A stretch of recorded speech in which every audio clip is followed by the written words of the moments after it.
नमस्कार, good evening, बहुत स्वागत है आप सबका। मैं पुनीत पाठक हूं और आप देख रहे हैं खबरों का महाबुलेटिन न्यूज डिकोड, जिसमें प्रतिदिन आप तक न केवल खबरें पहुंचाते हैं बल्कि खबरों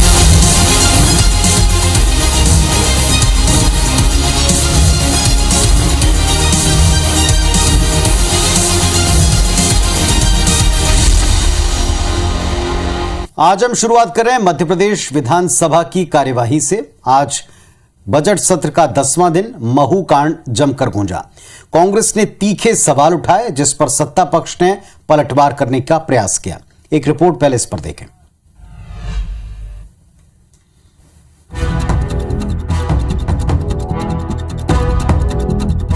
विधानसभा के बजट सत्र के 10वें दिन सदन में महू कांड पर विपक्ष ने हंगामा किया, जिसके बाद विधानसभा की कार्यवाही सोमवार तक के लिए स्थगित कर दी गई। पर सदन में आज कुछ ऐसा हुआ जिसे देखकर हर कोई स्तब्ध रह गया। विधायक डॉक्टर विजयलक्ष्मी साधो आज रोते हुए सदन से बाहर निकली। आदिवासियों और महिलाओं पर अत्याचार के मुद्दे पर पूर्व मंत्री विजयलक्ष्मी साधो का दर्द सदन से बाहर आते छलक पड़ा।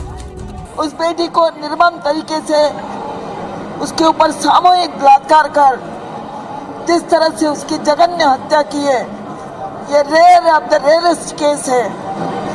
और मैंने मांग की थी यहाँ पर कि 1 करोड़ उसके परिवार को दिया जाए और उसके परिवार के एक व्यक्ति को सरकारी नौकरी दी जाए। लेकिन मुझे अफसोस के साथ आप भाई लोगों को बताना पड़ रहा है कि सरकार घमंड और अहंकार में इतनी चूर है कि एक गरीब आदिवासी बच्ची का चरित्र हनन कर रहे हैं। महू कांड पर पूर्व सीएम कमलनाथ ने भी बीजेपी को जमकर घेरा।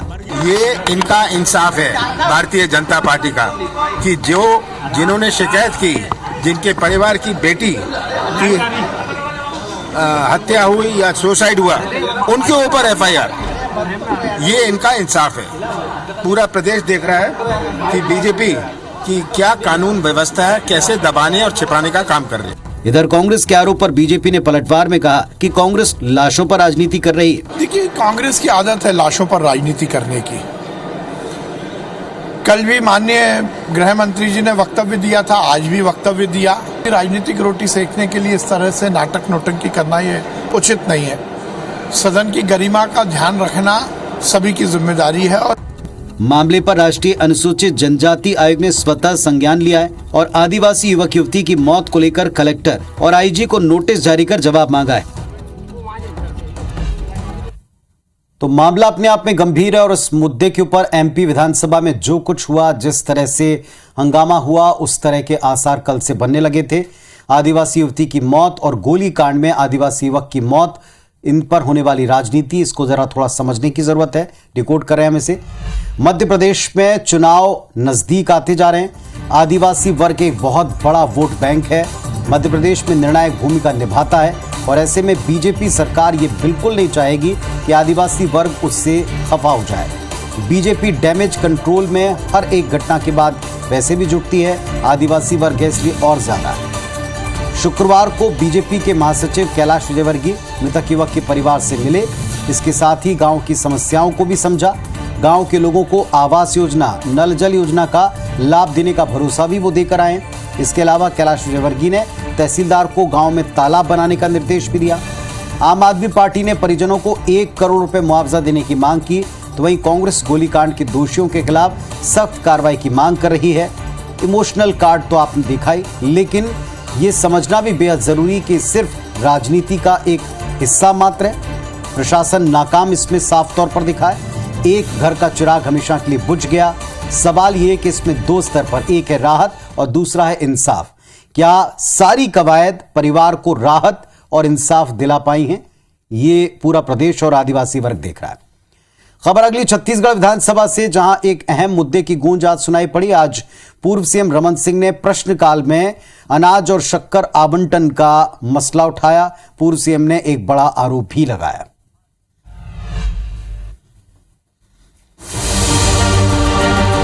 शुक्रवार को छत्तीसगढ़ के बजट सत्र का 10वां दिन था और पूर्व सीएम रमन सिंह ने कथित चावल घोटाले का मुद्दा उठाया, जिस पर सदन में हंगामा हुआ।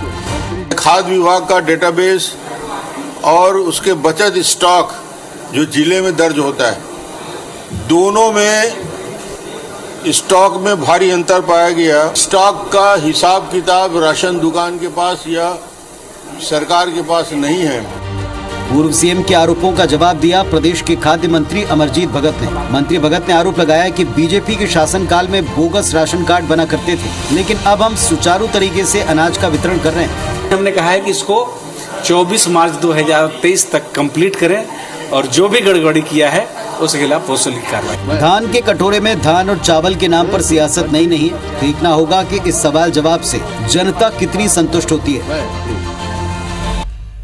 तो आज छत्तीसगढ़ विधानसभा में पीडीएस के चावल में गड़बड़ी का मुद्दा उठाया गया। इसी बहाने जरा पीडीएस सिस्टम, उसके लूप होल्स, जिस पर पहले भी कई दफा हमने पॉलिटिक्स देखी है, लेकिन इसके असल मुद्दे क्या हैं, इसको आज हम डिकोड कर रहे हैं। पीडीएस, जिसका full form public delivery system है, इसे लेकर आपको याद होगा कि हमारे अपने राज्य ने कई दफा राष्ट्रीय स्तर पर पुरस्कार प्राप्त किया। राज्य के पीडीएस सिस्टम की तारीफ हुई, फिर इसमें घपले की शिकायत नहीं।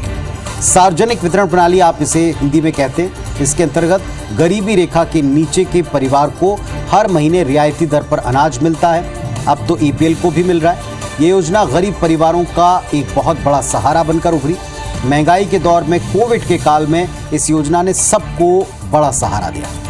आज के मुद्दे को देखें तो खाद्य मंत्री प्रदेश के अमरजीत भगत ने विधानसभा में इस बात को स्वीकार किया कि 13,392 राशन दुकानों का वेरिफिकेशन हुआ।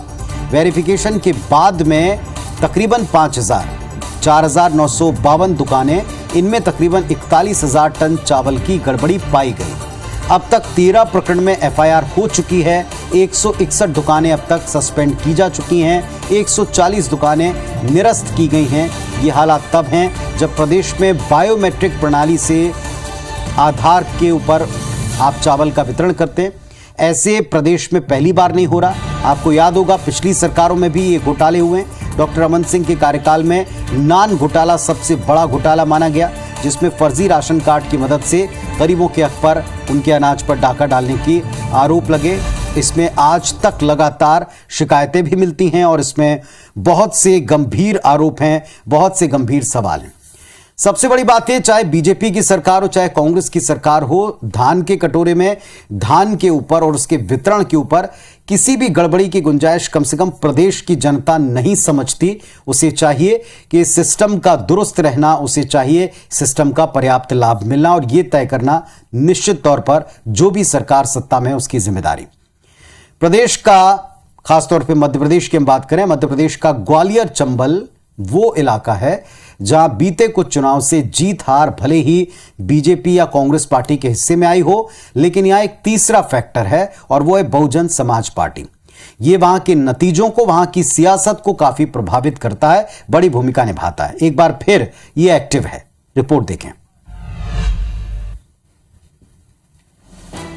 चुनावी साल में सभी दल वोटर्स का समर्थन पाने की जुगत में ग्वालियर चंबल अंचल में बीजेपी और कांग्रेस के अलावा तीसरी अहम पार्टी है बसपा। अब बसपा भी ग्वालियर चंबल अंचल में चुनावी मैदान में पूरे दमखम के साथ उतरना चाहती है। बसपा जमीनी कार्यकर्ताओं के बूते वोटर्स के बीच पैठ बनाने में जुटी है। बहुत सी सीटों पे हम बहुत अच्छा वोट लेकर के आए और ये क्रम हमारा जो काम का चल रहा है कंटिन्यूअस। इधर बीएसपी के प्रयासों पर कांग्रेस कहती है कि वो बीजेपी का ही एक पार्ट है। जितने भी राजनीतिक दल कांग्रेस और बीजेपी के अलावा है, ये सब किसी न किसी प्रकार से कांग्रेस को नुकसान पहुंचाना चाहते हैं। हमने कभी नहीं कहा कि आपकी बी टीम है कि ए टीम है, कहीं आपकी ए बन जाती है कहीं बी बन जाती है।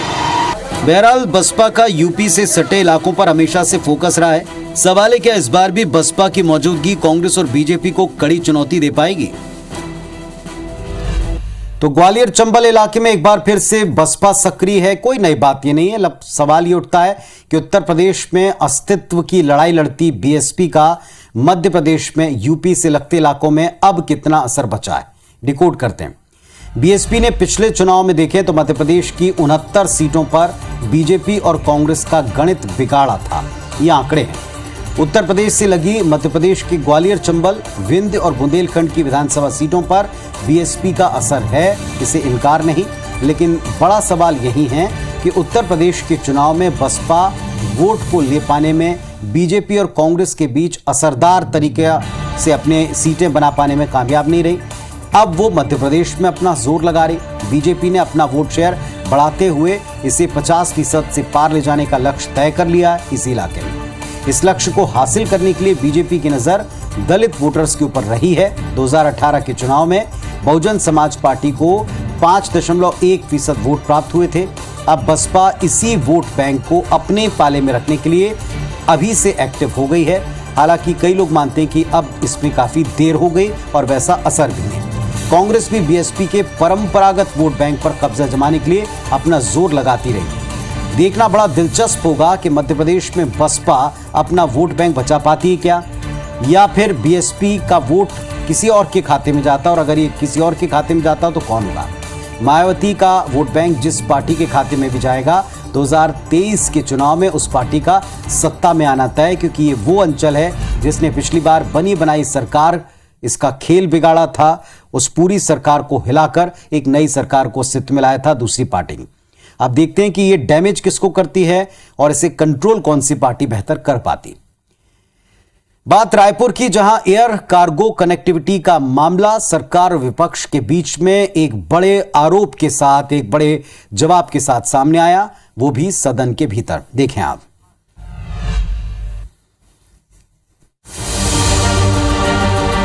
किसी भी महानगर प्रदेश के विकास में एयर कनेक्टिविटी काफी अहम होती है। सीएम भूपेश ने गुरुवार को विधानसभा में कहा था कि रायपुर एयरपोर्ट में कार्गो को लेकर मैंने केंद्र सरकार से बातचीत की थी ताकि छत्तीसगढ़ व्यावसायिक दृष्टिकोण से आगे बढ़ पाए। इस दौरान केंद्रीय मंत्री ने मुझे पूछा कि आपके यहाँ चुनाव कब है। मैंने बताया कि नवंबर दिसंबर में, तो उन्होंने कहा कि चुनाव से पहले काम नहीं हो पाएगा। अब मैं निवेदन ही कर सकता हूँ भाई, यदि कार्गो की स्वीकृति भारत सरकार नहीं दे रही है और उसे चुनाव से जोड़ के देख रही है, तो ये तो हमारे लिए दुर्भाग्य की बात है। सीएम भूपेश के इस बयान पर शुक्रवार को पूर्व नेता प्रतिपक्ष ने अपनी प्रतिक्रिया में कहा कि जब भी केंद्र के मंत्री आते हैं तो छत्तीसगढ़ को कुछ न कुछ देकर जाते हैं। आखिर किस मुंह से छत्तीसगढ़ में कांग्रेस सरकार केंद्रीय मंत्रियों का विरोध कर रही है। अब मुख्यमंत्री जी किस मंत्री से बात किए, क्या किए, उनके बीच में आपस में क्या बात है, ये तो मैं नहीं जानता। लेकिन मैं आपको उदाहरण दे सकता हूँ कि जब केंद्र के मंत्री आते हैं तो छत्तीसगढ़ को दे के जाते हैं। बहरहाल सच्चाई तो ये कि विकास के मुद्दे पर केंद्र और राज्य सरकार को मिलकर काम करना चाहिए और जनता के असल मुद्दों को चुनावी लाभ हानि के गणित से दूर रखना चाहिए। तो चुनावी लाभ से, चुनावी हानि के गणित से जनता के मुद्दे दूर रखें, लेकिन पर ऐसा हो नहीं रहा है। मुख्यमंत्री ने जिस तरह का जवाब, जिस तरह की जानकारी सदन में दी, दावा है कि केंद्रीय मंत्री एयर कार्गो के मसले पर चुनाव को देखते हुए राज्य की फिलहाल कोई मदद नहीं कर रहे हैं या करना नहीं चाहते। केंद्र और राज्य के बीच में राजनीति नई नहीं है, खासतौर से जब से यहां सरकार बदली। आज इसी बहाने देश के एयर कार्गो उद्योग, जिसको लेकर ये सारी बहस शुरू हुई, इसको हम डिकोड कर रहे हैं। पहला सवाल यह कि एयर कार्गो है क्या। जवाब इसका यह साहब कि एरोप्लेन के माध्यम से जब आप सामान का परिवहन करें, ये एयर कार्गो सर्विस है। देश की नेशनल सिविल एविएशन पॉलिसी के मुताबिक 2027 तक देश में एयर कार्गो का कारोबार 10 मिलियन टन तक पहुंचाने का टारगेट रखा है और इस लक्ष्य को हासिल करने के लिए देश की एयर कार्गो इंडस्ट्री को हर साल लगभग 12.9% की दर से आगे विकास करना होगा। एयर कार्गो के कारोबार से, इसकी वृद्धि से बेहतर सुविधाएं आपको, हमको भी मिलेंगी। एयर कार्गो के परिचालन को बढ़ाने के लिए बेहतर इंफ्रास्ट्रक्चर विकसित करने की आवश्यकता पड़ती है, जो राज्यों की भी जिम्मेदारी है। रिपोर्ट में बताया गया कि एयर कार्गो ट्रैफिक को बढ़ाने के लिए तत्काल देश भर में नए कार्गो टर्मिनल बनाए जाने की आवश्यकता है और उस पर आज से काम शुरू करना पड़ेगा। विशेष तौर पर टियर 2 और टियर 3 के शहरों में डोमेस्टिक कार्गो टर्मिनल बनाए जाने के साथ बेहतर सुविधाएं उपलब्ध कराने की आवश्यकता है। और एक जानकारी ये भी है कि इन सब के लिए रायपुर और रायपुर का जो टर्मिनल है पुराना वाला, ये पूरी तरह तैयार है और इसी को लेकर राज्य सरकार का दावा है कि वो प्रयास कर रही है, लेकिन केंद्र ने चुनाव को नजदीक पाते हुए चुनाव तक कम से कम इस सुविधा को न देने का फैसला किया है या बात कही है। अब कही है नहीं कही है, इसके बारे में दो लोगों के बीच का कन्वर्सेशन है, जिस पर आज पूरा दिन हमने डिबेट देखी है, सुनी है। अगली खबर है रायपुर से ही। आज एक बार फिर से शिक्षा कर्मियों के परिजनों ने अनोखे तरीके से फिर प्रदर्शन किया है। साथ ही एक और प्रदर्शन ने ध्यान खींचा, वो है महिला पर्यवेक्षकों का।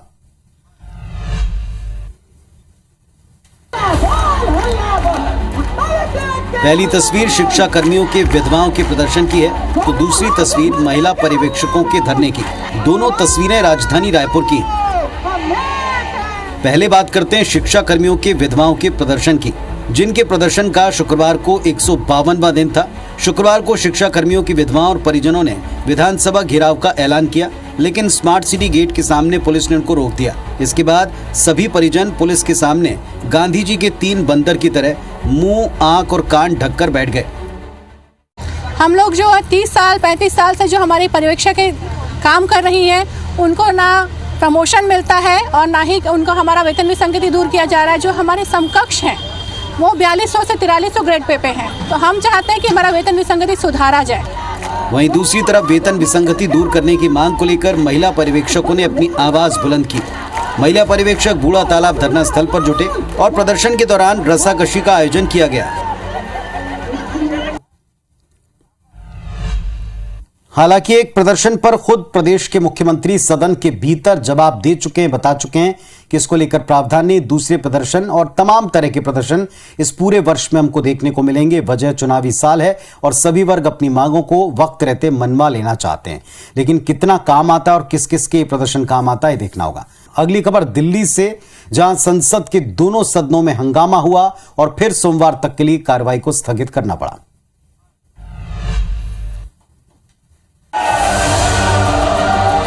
शुक्रवार का दिन भी लोकसभा और राज्यसभा की कार्यवाही के लिहाज से अच्छा साबित नहीं हुआ। संसद की कार्यवाही शुरू होते ही हंगामा शुरू हो गया और इसके बाद वही हुआ जो होता है। दोनों सदनों को सोमवार तक के लिए स्थगित कर दिया गया। विपक्ष अडानी मामले की जेपीसी जांच कराने की मांग पर अड़ा है। विपक्ष ने आज फिर से संसद परिसर में प्रदर्शन किया। क्यों मौका नहीं दे रहे? तो हर एमपी को आजादी है, फ्रीडम ऑफ एक्सप्रेशन है, तो आप हाउस में बोलने की इजाजत क्यों नहीं दे रहे? तो इसका मतलब ये है कि आप डर रहे हो। वहीं इस मांग के साथ कांग्रेस राहुल गांधी को संसद में बोलने देने का मौका देने की मांग भी कर रही है। आप झूठ बोले बाहर और यहाँ पर आकर अपने आप को दिखाएं कि वो सदन से बड़े, संसद से बड़े। एक के बाद दूसरा झूठ बोलना उनकी आदत बन गई है। सदन में आए माफी मांगे। दूसरी तरफ बीजेपी राहुल गांधी से उनके विदेश में दिए गए बयान पर माफी की मांग पर अड़ी है। कुल मिलाकर सत्ता पक्ष और विपक्ष दोनों अपनी अपनी बातों और मांगों पर अड़े हैं, लेकिन हंगामे की वजह से बार बार सदन स्थगित होने से नुकसान आम जनता के पैसों का हो रहा है। सदन की कार्रवाई सोमवार दिनांक 20 मार्च 2023 को 11 बजे तक के लिए स्थगित की जाती है। तो बार बार स्थगन काम ना होना ये जनता देख रही है। कल हमने आपको लोकसभा और राज्यसभा में ऐसे ही हंगामे और प्रदर्शन की खबर दिखाई थी, उसे डिकोड किया था। आज फिर ठीक वैसे हुआ। आज हम विपक्ष और सरकार के मूड को भी डिकोड कर रहे हैं। लगातार हंगामे और स्थगित होते सदन, विपक्ष के प्रदर्शन, सत्ता पक्ष के मिजाज को देखते हुए यह बात पूरी तरह साफ है कि आने वाले दिनों में हालात ठीक ऐसे ही दिखेंगे। वजह भी साफ है, कोई भी झुकना या समझौता करना नहीं चाहता। एक बात और देखने वाली है कि सरकार अडानी के मुद्दे पर कोई जवाब नहीं दे रही। वो राहुल के कैम्ब्रिज में दिए गए बयान को अब उन्हीं के खिलाफ इस्तेमाल कर रही है, लेकिन सवालों के जवाब नहीं दे रही। विपक्ष के अडानी का मुद्दा सियासी तलवार की तरह उठाकर आगे चलना, यह भी समझ में आता है। अब प्रश्न ये है कि सरकार राहुल को बोलने का मौका क्या वाकई नहीं दे रही? वजह इसकी भी साफ है। अगर राहुल को बोलने का अवसर मिला तो एक बार फिर से वो अडानी को लेकर वही सवाल उठाएंगे जो पहले सदन में उठा चुके हैं, जो विदेश में जाकर उठा चुके हैं। वो लोकसभा के रिकॉर्ड का हिस्सा बनेगा, ऐसा विपक्ष और खुद राहुल भी चाहते हैं। वैसे पहले भी ऐसा हो चुका है। अब सरकार इस मूड में है कि राहुल के बयान पर कांग्रेस को चुप कराया जाए। ये भी बता दें कि इन दिनों सोशल मीडिया पर प्रधानमंत्री मोदी का एक बयान सुर्खियों में है, जिसमें वो देश के संबंध में कुछ ऐसा कह रहे हैं जो भारतीय जनता पार्टी को असहज करने के लिए बार बार कांग्रेस पार्टी और उसके नेता इस्तेमाल कर सकते हैं या कर रहे हैं। अगली खबर हम आपको अब दुनिया के ऐसे हिस्से के लिए जाते हैं जो वाकई बेहद प्रभावित है। अफ्रीका से खबर है जहां 3 देशों में तबाही का मंजर है। देखें आप।